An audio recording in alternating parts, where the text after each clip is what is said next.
بسم اللہ الرحمن الرحیم۔ السلام علیکم ورحمۃ اللہ وبرکاتہ۔ عمران خان کی جیب کے کھوٹے سکے۔ اس ملک میں ایک مزاحمت ہو رہی ہے پچھلے 4 سالوں سے، جس میں یہ طے ہونا ہے کہ اس ملک نے آزاد ہونا ہے یا ویسٹ پاکستان کمپنی کا غلام ہی رہنا ہے۔ لیکن پھر کھوٹے سکے نے ایک اور بیان جاری کر دیا ہے، اور وہ بیان میں آپ کو سنواتا ہوں تو آپ کو پتا چلے گا کہ کس طرح 4 سال کی مزاحمت، قربانیوں اور ہر چیز کو مٹی میں ملایا جا رہا ہے، توہین کی جا رہی ہے عوام کی۔ لیکن اس سے پہلے میں آپ کو کچھ دکھانا چاہتا ہوں۔ انٹرنیشنل خبریں بھی ہیں، لیکن یہ 2 چیزیں آپ کو دکھانا ضروری سمجھتا ہوں۔ پاکستان میں 78 سال ہو گئے ہیں فوج اقتدار میں ہے۔ کبھی کوئی سویلین آ جاتا ہے، کبھی کوئی آتا ہے، کوئی تھوڑی سی طاقت کی سٹرگل ہوتی ہے، لیکن فوج اقتدار میں لگاتار ہے، ایک سیکنڈ کے لیے بھی نکلی نہیں ہے اقتدار سے۔ اب میں آپ کو بتاتا ہوں کہ گزشتہ 3.5-4 سال پاکستان کی تاریخ کے بدترین سال ہیں، معیشت کے حوالے سے، جمہوریت کے حوالے سے، استحکام کے حوالے سے، سرمایہ کاری کے حوالے سے، غربت، بے روزگاری، ہر حوالے سے بدترین ہے۔ 2 آپ کو میں فگر دکھاتا ہوں، بلکہ 4 دکھا دیتا ہوں۔ یہ آپ ذرا ملاحظہ کریں، یہ چارٹ ہے، اور یہ نون لیگ کے ہی سابق وزیر خزانہ مفتاح اسماعیل نے یہ چارٹ شیئر کیا ہے۔ میں اب اس کو پیچھے کر لیتا ہوں، آپ نے دیکھ لیا ہے۔ اس چارٹ میں پاکستان کے غربت کے اعداد و شمار ہیں کہ پاکستان میں غربت کتنی ہے۔ مفتاح اسماعیل لکھتے ہیں کہ یہ چارٹ شو کرتا ہے کہ پاکستان کے ہر صوبے میں غربت بڑی ہے۔ پاکستان میں غربت ڈیفائن ہوتی ہے کہ پر پرسن جو ہے وہ انکم 8,500 پر منتھ ہو۔ گھر میں اگر 4 بندے ہیں تو 8,500 فی کا انکم غربت سمجھی جاتی ہے۔ اس سے زیادہ ہو تو پھر آپ تھوڑا بہتر ہیں۔ اب یہ کتنا سا بہتر ہے آپ خود سوچ لیں کہ تیل کی قیمتیں کہاں پہنچی ہوئی ہیں، لیکن کیونکہ یہاں پہ اپڈیٹ نہیں کیے جاتے فگرز، تو اس لیے بھی ہمیں اصل حقیقت پتہ نہیں چلتی، لیکن جو ہیں فگرز اس پر ہی سن لیں۔ پاکستان میں غربت 2015-16 کے بعد مسلسل بڑھ رہی ہے۔ پاکستان کے زیادہ تر جو ڈسٹرکٹس ہیں ان میں جو لوگ ایبجیکٹ پاورٹی سے نیچے رہ رہے ہیں، ان کی تعداد پچھلے 100 سال میں، یعنی جو صدی کا ٹرن ہوا ہے 99 سے 2000 میں ہم پوچھے تو 100 سال نہیں بلکہ ٹرن آف دا سینچری جو ہوا ہے تب سے لے کر اب تک سب سے زیادہ ہے۔ یعنی پاکستان میں غریب لوگوں کی تعداد، خطے غربت سے نیچے لوگوں کی تعداد جب سے یہ صدی شروع ہوئی ہے سب سے زیادہ ہے۔ اب اگر بات معیشت کی جائے تو صحت، تعلیم اور خوراک، پاکستان مسلسل غلط ڈائریکشن میں جا رہا ہے، مسلسل نیچے جا رہا ہے۔ اس حوالے سے وہ مزید لکھتے ہیں کہ 4 سال کی جو پرفارمنس ہے شہباز شریف حکومت کی، وہ پاکستان میں 1950 کے بعد سب سے بدترین پرفارمنس ہے۔ اس حکومت کا حصہ مفتاح اسماعیل بھی رہ چکے ہیں، وہ اپنے آپ کو بھی چارج شیٹ کر رہے ہیں کہ گزشتہ 4 سال کی جو شہباز حکومت، یہ تو شہباز حکومت کہیں گے، میں اس کو کہوں گا یہ عاصم منیر کی حکومت، کیونکہ باجوہ کو تو 6 مہینے نصیب ہوئے تھے رجیم چینج کے بعد، اور وہ اس میں کوئی امپیکٹ نہیں ڈال سکتا تھا، اور اس کے خلاف پہلے ہی میر جعفر کے گٹھ جوڑ ہو چکے تھے شریفوں کے ساتھ، تو اس کی تو ویسے بھی کوئی بات نہیں سنتا تھا۔ تو ان 3.5-4 سالوں میں جو یہ میر جعفر کے 3-4 سال ہیں، شہباز کا تو ہم ویسے نام لے سکتے ہیں، اس نے کیا کرنا ہے، اس کی سنتا کون، اس کی تو گھر میں کوئی نہیں سنتا۔ یہ 1950 کے بعد پاکستان کے بدترین سال ہیں۔ جی ڈی پی 1950 کے بعد سے اب یہ مسلسل 4 سالوں میں بدترین ہوا ہے۔ 1950 کے بعد نمبر 2 مہنگائی، 1950 کے بعد کبھی بھی کنی 3-4 سالوں میں اتنی مہنگائی نہیں بڑھی جتنی ان 3-4 سالوں میں بڑھی ہے۔ تیسری بے روزگاری، 1950 کے بعد کبھی بھی پاکستان میں بے روزگاری بڑھنے کی تعداد اور بے روزگاری زیادہ ہونے کی تعداد اتنی نہیں ہوئی جتنی گزشتہ 3-4 سالوں میں۔ یعنی یہ میر جعفر کے 3-4 سال پاکستان کے لیے قیامت بن گئے ہیں۔ آگے سنیں، سرمایہ کاری 1950 کے بعد گزشتہ 4 سال بدترین گزرے ہیں سرمایہ کاری کے حوالے سے۔ لوکل سرمایہ کاری اور بیرونی سرمایہ کاری دونوں میں. ایکسپورٹس سب سے زیادہ ان 4 سالوں میں ہماری بربادی ہوئی ہے. گھر کی انکم جو گھریلو انکم ہوتی ہے، ہاؤس ہولڈ انکم جسے کہتے ہیں، سب سے زیادہ بربادی ہوئی. اور کنزمپشن، لوگوں کی قوت خرید 1950 کے بعد سب سے زیادہ ان 4 سالوں میں متاثر ہوئی ہے. یہ اعداد و شمار صرف میں نے آپ کو ایک گراف سے دکھائے، میں آپ کو اب ایک اور دکھانے لگا ہوں. یہ عاصم منیر کی لائی گئی تباہی ہے گزشتہ 3.5-4 سالوں کی، اور اس میں کوئی شک نہیں آپ کو ہونا چاہیے کہ اس نے ہر چیز پاکستان کی برباد کر دی ہے. کوئی وجہ ہے نا کہ میں بار بار کہتا ہوں یہ آیا نہیں، یہ لایا گیا ہے. اور لوگوں کو ایسے اعداد و شمار نہیں اچھے لگتے، لوگ سوچتے ہیں یہ بورنگ ویڈیوز ہیں، لیکن یہ ہمارے اصل مسائل ہیں جن پہ میں بات کر رہا ہوں. اگر آپ بے روزگار ہوں گے، اگر تعلیم نہیں ہوگی، صحت نہیں ہوگا، انصاف نہیں ہوگا، تو آپ کیسے اس ملک میں رہیں گے؟ کیسے اس ملک میں ترقی کریں گے، کاروبار کریں گے یا نوکری کریں گے؟ کیسے کریں گے مجھے بتائیں. تو یہ سب سے امپورٹنٹ ایشوز ہیں. اب سنیں ایک اور گراف دیکھتے ہیں. پاکستان 150 ممالک سے نیچے ہے investment to G D P کے فگرز میں. پاکستان سے اوپر، پاکستان سے لوور صرف 8 ممالک ہیں. 8 ممالک سن لیں کون کون سے ہیں: سوڈان، زمبابوے، ایکواٹوریل گینیا، تو میں نے یہ نام ہی پہلی بار سنا ہے، انگولا، گھانا، وینزویلا، ہیٹی اور برمیوڈا. پاکستان ان ممالک کے علاوہ پوری دنیا میں بیرونی سرمایہ کاری میں یا سرمایہ کاری میں سب سے نیچے چلا گیا ہے. دنیا کا کوئی ملک بھی سرمایہ کاری کے بغیر نہیں چل سکتا. چین کی معیشت بھی بیٹھ جائے گی، امریکہ کی بھی بیٹھ جائے گی، ناروے کی بھی بیٹھ جائے گی، برطانیہ کی بھی بیٹھ جائے گی، انڈیا کی بھی بیٹھ جائے گی، فرانس کی بھی بیٹھ جائے گی، جرمنی کی بھی بیٹھ جائے گی، اگر سرمایہ کاری نہیں ہوگی. دنیا کے طاقتور ترین ممالک کی معیشت بیٹھ جائے گی اگر سرمایہ کاری نہیں ہوگی. پاکستان میں سرمایہ کاری کم ترین سطح پر آئی ہوئی ہے. ہم دنیا کے 150 ممالک سے پیچھے رہ گئے ہیں، ہمارا کوئی مقابلہ ہی نہیں ہے. ایتھوپیا ہم سے آگے نکل گیا ہے، کینیا ہم سے آگے نکل گیا ہے، بنگلہ دیش ہم سے بہت آگے نکل گیا ہے، سری لنکا ہم سے آگے نکل گیا ہے، نیپال ہم سے آگے نکل گیا ہے سرمایہ کاری میں. اب آپ مجھے بتائیں پاکستان کا کوئی سروائیول ہو سکتا ہے ان اعداد و شمار کے ساتھ؟ یہ میں آپ کو اس لیے گاہے بگاہے یاد دلاتا رہتا ہوں کہ یہ ہمارے اصل ایشوز ہیں جن پہ میں بہت زیادہ بات کیا کرتا تھا عمران خان کے دور میں بھی، کہ معیشت کیوں سب سے امپورٹنٹ چیز ہے، اور ان کو شکست معیشت ہی دے رہی ہے کیونکہ ان سے چلے گی نہیں. یہ فنڈامنٹلی غلط کام کر رہے ہیں، یہ ہر اصول کے خلاف جا رہے ہیں جو معیشت کے استحکام کے لیے چاہیے ہوتا ہے. آپ سارے ادارے برباد کر دیں، آئین ختم کر دیں، قانون ختم کر دیں، عدلیہ ختم کر دیں، اور آپ کہیں جی معیشت چل جائے گی، تو نہیں چلے گی. استحکام آئے گا تو نہیں آئے گا، بے روزگاری بڑھے گی، غربت بڑھے گی، اور سرمایہ کاری ختم ہو جائے گی، جی ڈی پی آپ کا ٹینک کر جائے گا. اور یہ سب کچھ ہمیں ہوتا ہوا نظر آ رہا ہے. اب ایک طرف یہ ہوتا نظر آ رہا ہے اور ایک طرف ماشاءاللہ سے عمران خان کی جیب کے کھوٹے سکے. ذرا سنیں بیان. ان سے کبھی ملاقات نہیں ہوئی. جب وہ پاکستان کی افواج کا چیف ہے، جو بھی بنتا ہے، تو آرمی چیف کی عزت خود بخود ہو جاتی ہے.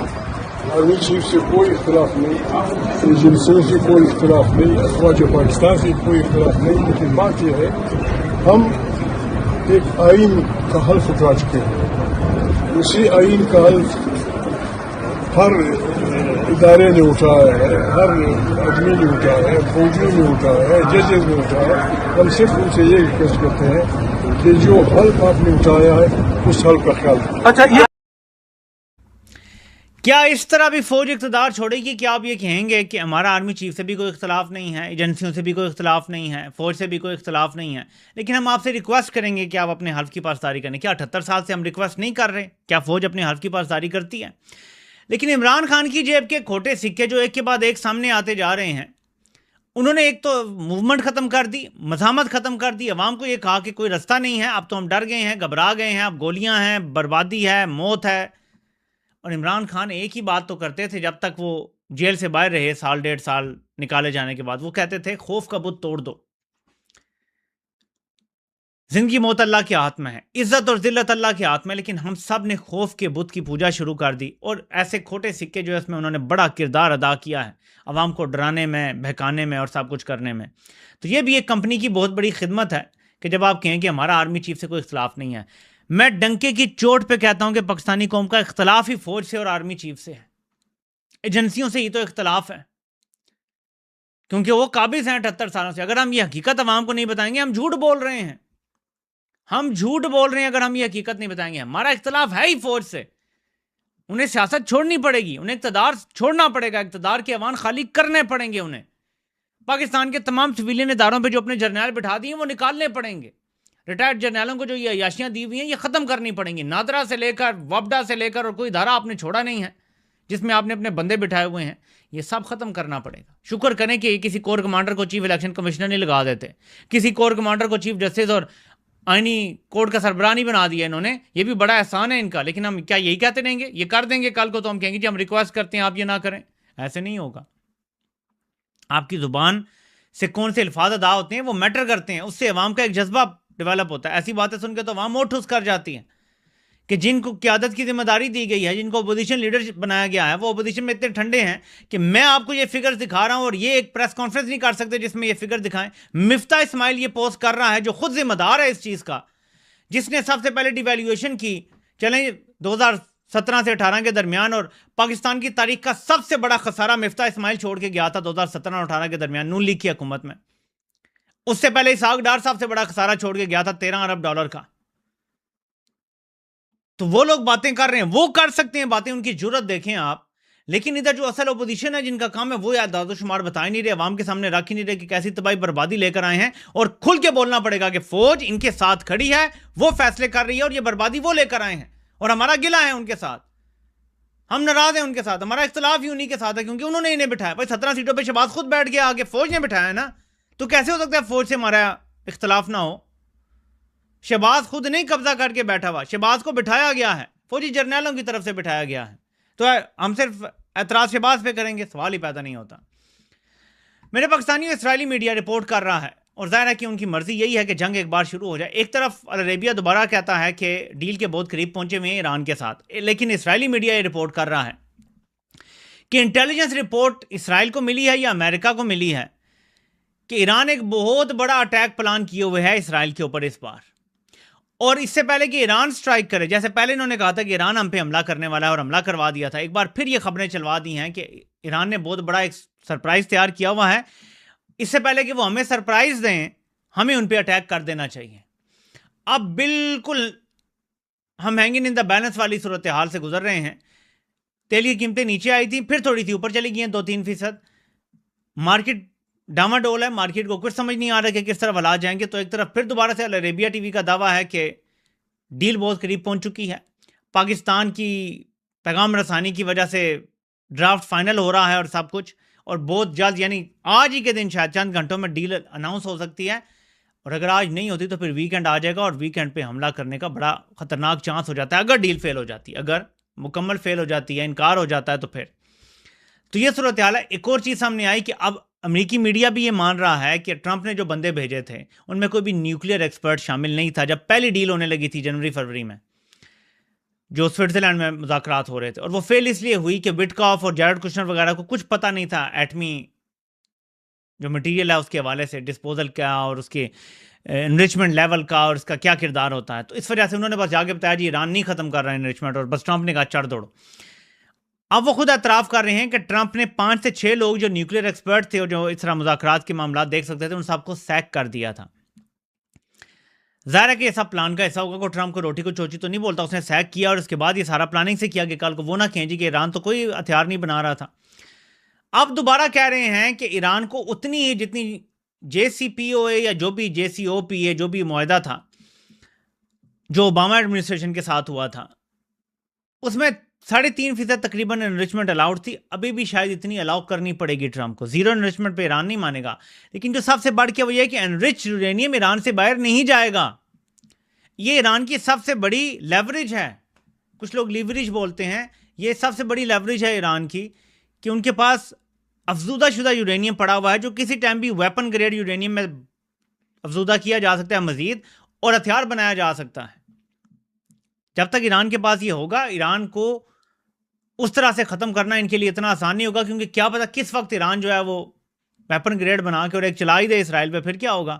وہ جو ابابیل ٹائپ میزائل ہے ایران کا جو اوپر جا کے ملٹی وارہیڈز چھوڑتا ہے, اس میں کچھ وارہیڈز بھر کے ڈال دیے جائیں تو سارے تو نہیں رکتے. اسرائیل کے اوپر تو بڑی بمباری ہوئی ہے اس وجہ سے, تو وہ اگر چلے جاتے ہیں پھر کیا ہوگا.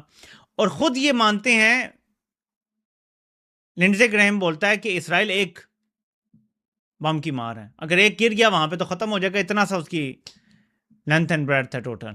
تو ظاہر ہے کہ وہ اس کا رسک نہیں لے سکتے. سو آنے والے 24 سے 48 گھنٹوں میں پتہ چلے گا کہ یہ جو محسن نقوی کو بار بار پیغام دے کے بھیجا جا رہا ہے، لا رہا ہے، جا رہا ہے، اور اس کے بعد پہلے خبر آئی کہ آرمی چیف جائے گا، پھر آئی نہیں جائے گا، پھر آئی جائے گا، پھر آ رہی ہے نہیں جائے گا.